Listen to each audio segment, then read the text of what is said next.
warahmatullahi wabarakatuh. Halo teman-teman semua, selamat datang dan selamat bergabung di podcast Latsar Agenda 1, Sikap dan Perilaku Bela Negara oleh kelompok 2, peserta Latsar Kabupaten Pasangkayu tahun 2025. Sebelum kita berlanjut pada podcast kita pada kesempatan kali ini, izinkan saya untuk memperkenalkan diri terlebih dahulu beserta dengan narasumber-narasumber yang sempat hadir pada kesempatan kali ini, di mana tidak lain dan tidak bukan adalah rekan-rekan peserta Latsar Kabupaten Pasangkayu tahun 2025. Baik, perkenalkan, saya Arifatul Azhara HS, SIKOM dengan NIP 2001 0203 2025 06 2008.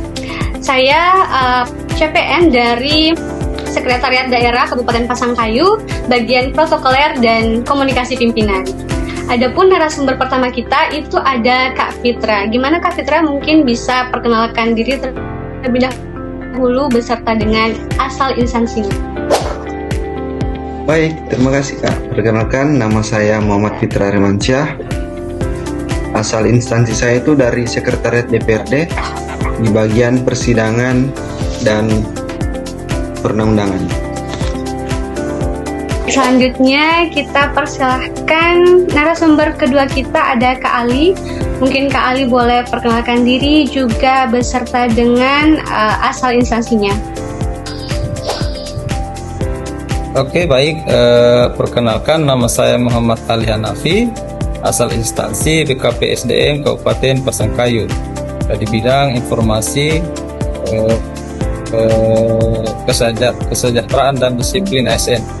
Baik, untuk narasumber terakhir ada Kak Nur Handayani.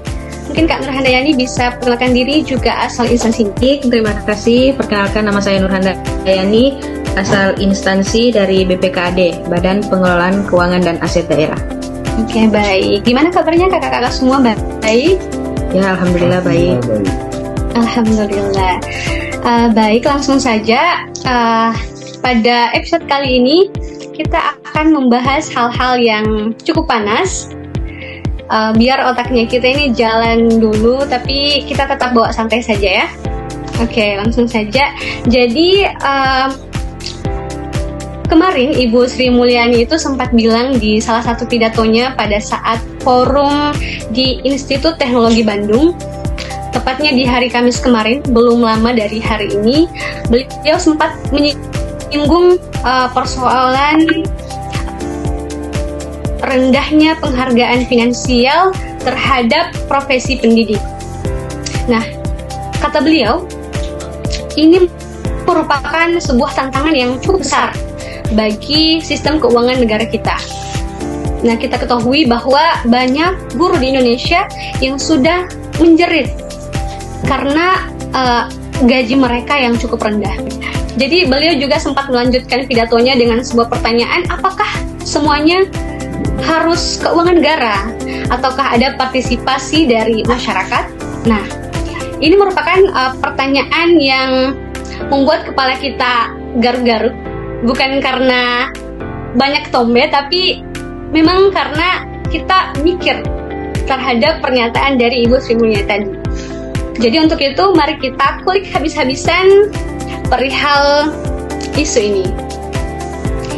Bagaimana dengan narasumber pertama? Bagaimana pendapat kakak? Kak Fitra mungkin? Baik. Enggak. Itu menurut saya itu betul. Jadi kita lihat dari data dulu supaya omongan tidak melayang-layang kan. Jadi banyak guru honorer yang nggak ada di Indonesia itu, apalagi di daerah, khususnya kita di Pasangkayu ini, gajinya cuma 500 sampai 1 juta per bulan. Kalau ditanya soal kerja, semua kerja. Dari ngajar, bikin materi, kadang jadi wali kelas, sampai urus ekskul, semua dilahap.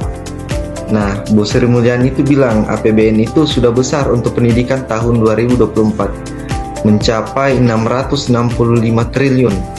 Tapi uang itu harus dibagi-bagi untuk banyak hal. Jadi nggak bisa langsung semua masuk ke gaji guru. Makanya beliau lempar pertanyaan itu, harus semua dari negara kah? Oke. Nah, sumber kedua mungkin Kak Ali, tanggapannya? Ya, ini saya bicara dari hati ya. di sekolah tempat orang tua saya mengajar itu kebetulan ya orang tua seorang honorer. Jadi katanya beliau itu guru honorer itu banyak yang gajinya bikin keringat dingin. Kalau dihitung-hitung untuk biaya bensin dan fotokopi saja sudah makan setengah gajinya. Nah, jadi mau tidak mau harus dia cari pekerjaan serabutan seperti itu, seperti jualan makanan lah, atau ambil jam les sore lah, bahkan ada yang sampai jadi tukang ojek online. Nah, termasuk ayah saya, karena bukannya dia tidak cinta sama pekerjaannya sebagai guru ya, cuman ya mau diapa lagi, kalau cuman misalnya berharap dari situ ya mungkin tidak bisa makan. Kadang kita dengar bilang negara sudah kasih anggaran besar, tapi sampai ke mereka dalam artian tenaga pendidik tipis mi. Jadi kalau mau semua dari negara ya bagus Ji, tapi kenyataannya negara pusing atur uang untuk semua sektor karena ada banyak ya, termasuk di bidang kesehatan ataupun hal-hal yang lain. Jadi kalau berharap sama negara itu kayaknya mungkin agak susah ya, saya rasa seperti itu.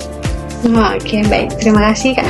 Baik, selanjutnya dengan narasumber ketiga, bagaimana pendapat Kakak mengenai hal tersebut? Baik, nah kita semua harus paham, uang negara itu kayak dompet keluarga besar.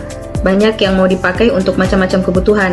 Selain kebutuhan pendidikan, ada kesehatan, jalan raya, jembatan, pertahanan, juga bencana. Dan tentunya semua minta jatah. Jadi kalau mau gaji guru naik tanpa semua dibebankan di APBN, bisa pakai cara lain. Misalnya antara lain ada dana abadi pendidikan, LPDP, bisa dialokasikan juga untuk top up gaji guru, tidak cuma untuk beasiswa. Kemudian ada juga perusahaan swasta lewat CSR bisa ikut bantu, asal ada transparansi. Kemudian ada juga gotong royong dari daerah, seperti misalnya pajak lokal, sebagian bisa buat gaji guru honorer di wilayahnya. Yang penting, libatkan banyak pihak, tapi negara tetap jadi penanggung jawab utama, supaya tidak sembarang orang masuk atur sekolah. Oke, Kak, terima kasih. Jadi, menurut kakak-kakak semua, setuju tidak kalau semisal guru ini dibantu gajinya, tapi tidak semua dari negara? Narasumber satu mungkin? Kalau dari saya itu setuju. Dari saya setuju, asal ada sistem kontrol, biar kalau ada dana masuk dari pihak swasta itu tidak ada lagi yang namanya titipan-titipan seperti itu. Narasumber kedua bagaimana? Ya, jangan sampai nanti guru disuruh promosi odol di depan kelas toh. Oke, narasumber ketiga Kak Handayani. Ya betul. Soalnya transparansi itu kunci supaya nyaman dan tidak ada drama. Oke, baik. Terima kasih kakak-kakak semua. Jadi kita ambil kesimpulannya saja, dimana gaji guru itu bukan cuman angka di slip gaji, tapi masa depan anak bangsa kita. Negara itu wajib hadir, tapi kalau ada yang mau bantu dari pihak lain ya kenapa tidak. Nah, jadi mari kita bersama-sama mengawal guru kita, para tenaga pendidik kita, karena mereka ini pahlawan. Tapi kita juga harus ingat bahwa pahlawan juga butuh makan. Nah, untuk itu terima kasih atas partisipasi dari kakak-kakak sekalian. Sampai ketemu di episode selanjutnya.